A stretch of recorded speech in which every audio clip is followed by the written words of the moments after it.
gentlemen, welcome back to CSTV. I'm your host, Kathleen, and with me today is Mr. B, and together we are going to do politics with the BBs. And you know what? So this week, Mani Kalonzo, all Honorable Kalonzo Musyoka has declared that he is open for negotiation or to work with the deputy president, that is William Samoei Ruto. So, Mr. B, what do you think concerning this declaration? Is it true? Is Musyoka trying to play with Kenyan minds? Thank you, and good evening, good morning, good afternoon to our viewers wherever you are watching us from. Okay, in Kenyan politics, His Excellency, the former Vice President, Stephen Kalonzo Musyoka, has been seen as a watermelon or a chameleon. He is somebody who has been changing his political stance to suit his interests. So, I'm not surprised that he said that because, as I always say, politics is about interests. So, but I'm looking at Kalonzo Musyoka, and already in the recent past, they have had this something called OKA, the One Kenya Alliance, and they have been very, very much hyping for this OKA, with the principles demonstrating that actually they want to be in the ballot. In fact, when I look at Kalonzo and Mudavadi, they were like, they must be in the ballot. I cannot compare the way they were hyping themselves to be in the ballot compared to Gideon Moi.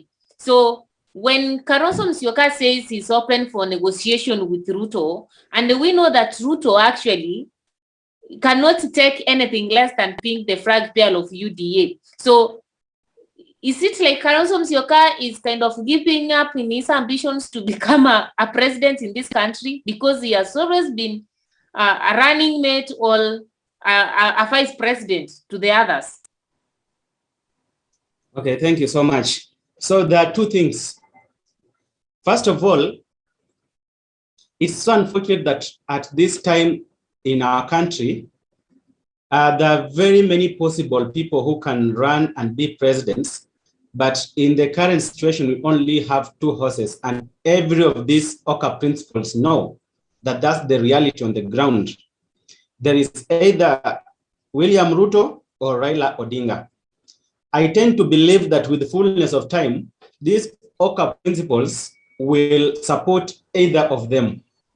But again, there are a lot of things that will come to make it possible, based on the fact that there are only two candidates who are strong, and they have made the country believe that they are the only one who are competing.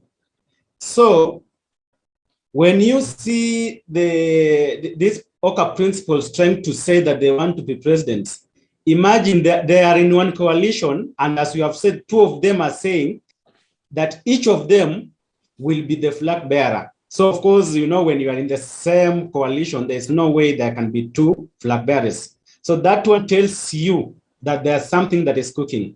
If you had the OKA principles speaking 2 days ago, they were very harsh, saying that they are not going to listen to anybody who is calling them, forcing them to support somebody. Now, when you go deeper into it, the only person in this country who has the ability to call eight of them, and I'm saying specifically Kalonzo Musyoka or Mudavadi, is the president. Nobody else in this country has the power to call each of them to support any candidate. And if it is so that it's the president who called them, you can guess whom the president wanted them to support. So these are just kicks of a dying horse. And in the fullness of time, as Professor Manyora always says, these people are going to support either William Ruto or Raila Odinga. And in my thinking, I feel like they are likely to support Raila Odinga, because not unless William Ruto lessens a little bit, because, you know, he says if you want to support him, you have to break your party and come and join him. I don't see a situation where Wiper can be broken. I don't see a situation where ANC can be broken to join William Ruto. But remember, Raila Odinga is open to anybody joining him with their parties. When you talk about the two principles, recently talking about somebody calling them and telling them to support another person, I think you are talking about Musalia Mudavadi, because it's the one who's on record to have said that it's not the kind of person that he should be called to be told support so and so. But that being the case, do you see a possibility of a merger between Musalia Mudavadi and Deputy President William Ruto? And that said and done, I'm placing this on the fact that you said yes, that ODM is very open for other parties to join it and UDA is not open. But what if UDA actually says that the principles, like they can come with their party, like they make a coalition? Do you see a merger between Ruto and Mudavadi? Yes. Today, as I'm talking to you, if the deputy president allows other principals or other people to join them, and they stop calling them tribal parties or tribal chiefs, it will give him an ample opportunity to win these presidents with ease. Why? You know, these principals, they are a little bit reluctant to support Baba because Baba is seen to be a traitor.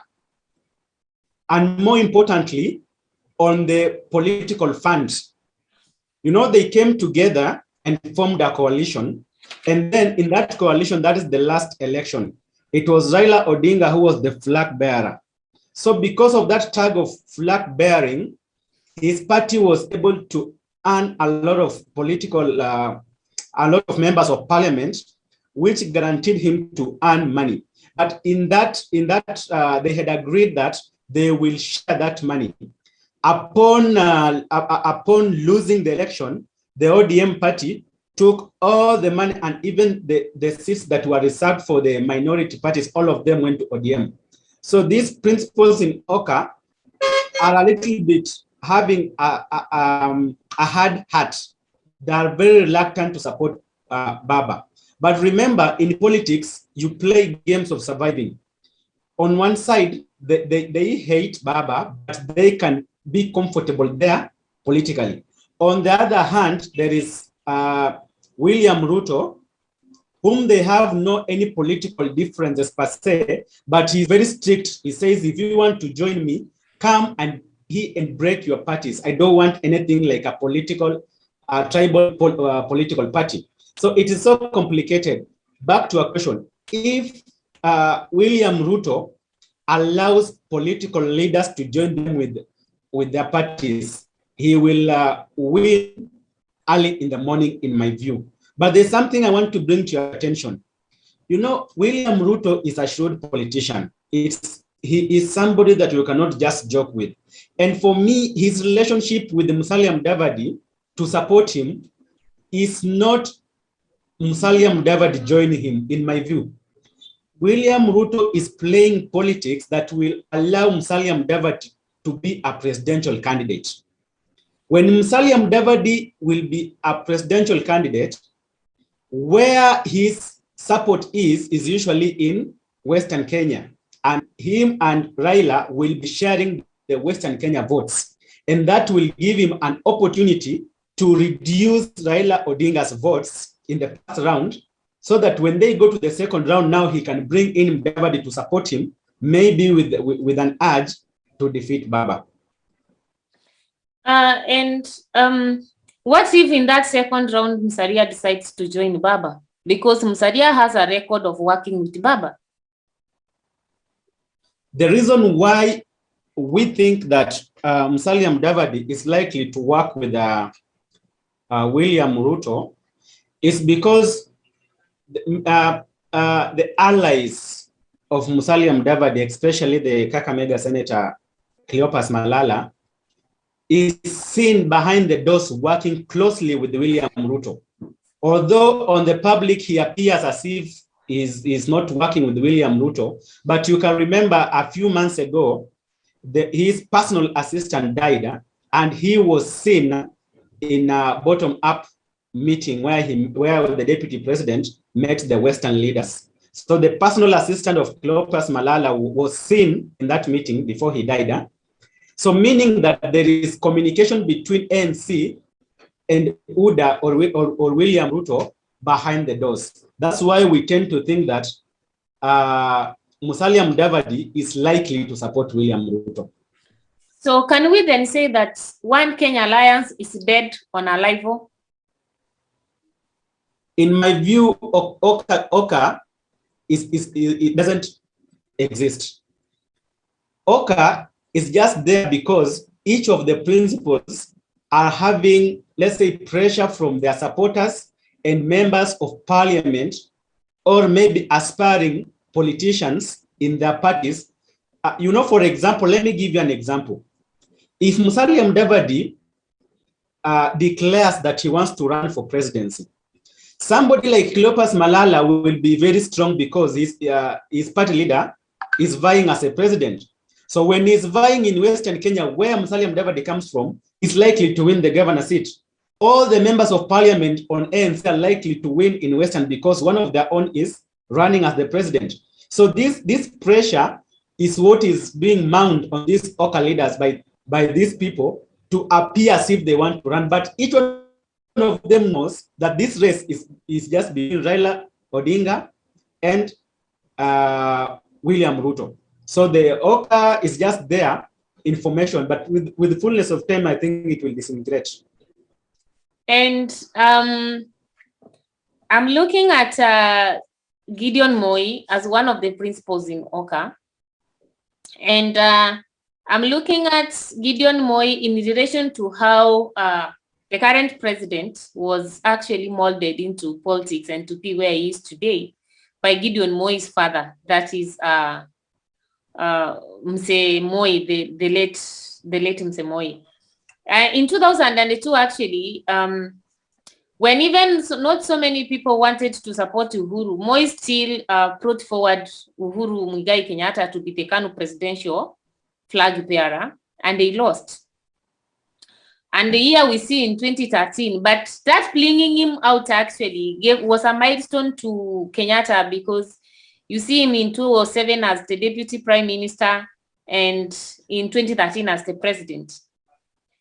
If truly Kenyatta had given power to Moi, and when he died, and here is Moi gave power to Kenyatta, are we then justified to conclude that there's a very big likelihood that the president may, at the last minute, dump Baba and support Gideon Moi? That is not likely to happen. Flag bearer. That is not likely to happen. One of the reasons why the system doesn't want William Ruto is because the system thinks that if William Ruto becomes the president, he will destroy their mathematics. Baba, who is Raila Odinga, will be supported to become the president because they know he will only run for 5 years, and then they will take back the mantle to whom they want. And they know very well that if William Ruto becomes the president, there are very tiny likelihood that Gideon Moi will be made president. So the reason why even Gideon Moi is one of the principals and is being highlighted by the president is just futuristic. They want to bring him near to power, just as his father did to Uhuru Kenyatta, bring him near to power and then prepare him maybe 2027 or 2032.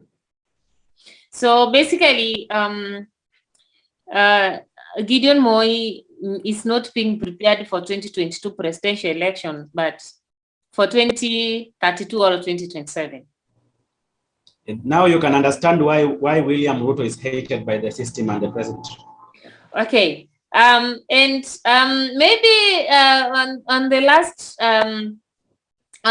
aspect of this discussion concerning OKA, UDA, and ODM, Baba went to Dubai and is back, and he was greatly received in Mount Kenya. What does that tell you about his political mileage in the mountain region? This is what I think. Many people in our country usually underestimate the president. And you know, the president is somebody who doesn't act fast. He only acts when he's very sure. So his method of ensuring that Raila Odinga is accepted in the mountain, as people thought that maybe he will be accompanied by Raila to the mountain. But what he did, he just activated his system in Mount Kenya by using the governors and other leadership. So it is these governors who have made Raila Odinga to climb the mountain. And you know, people usually say that, you know, when you see such great mammoth of people in your rallies, it doesn't matter. These things are just perceptual. You know, when Raila can pull such crowds, and that's what they're planning, I think. If Raila can pull such crowds, it's easy to rig for him, and people may not question. And people will say, anyway, he was pulling these crowds. Whether they vote for him or not, what they'll do, they'll just rig him in and then use these crowds to make sure that people understand that actually he had these people. So I see people saying that maybe these crowds are just coming, maybe they're bought. It's likely that this crowd is bought. But the main aim of the system is to make Kenyans believe that Raila has a lot of support in the mountain. And then when it comes to voting, they'll just rig him in. So in your opinion, is that the people from Mount Kenya actually don't support Raila? The political allies Ron Lippy used to lead him in, or what? I can't say so, because this is politics, you know. Politics is just playing with people's mind and numbers. And I was reading a tweet from one of the people in Nyeri called Thuku, and he was saying that long time ago, if you wanted to win a seat in Mount Kenya, you could just insult Baba. If you insult Baba, you are sure you will get a seat in Mount Kenya. But today, if you associate with Baba, you do it proudly in the today's dispensation. So before Baba came to the mountain, William Ruto was at about 90% of support of the mountain. When now Raila is coming, Ruto is losing while Baba is increasing. As I told you before, now Ruto is at 60%, while Baba is at around 30%. So we can say that slightly Baba is gaining some grounds. But the intention is not for him to gain the grounds of support, maybe people to come and vote for him. I think that the intention of the system is just to bring that perception that he's accepted in the mountain, and then they play the way they always play. Okay. Our dear viewers, kindly share your ideas in the chat box and let us actually know whether number one, is OKA dead on alive, or number two, do you see a post-poll matchup between Ruto and Madividi, that is Musalia Mudavadi, or do you see a post-poll matchup between Wiper leader, that's Kalonzo Musyoka, with the deputy president? Share your ideas and keep sharing, subscribing, give this video a thumbs up, and also give us suggestions on what you want us to discuss in our next video. Thank you so much.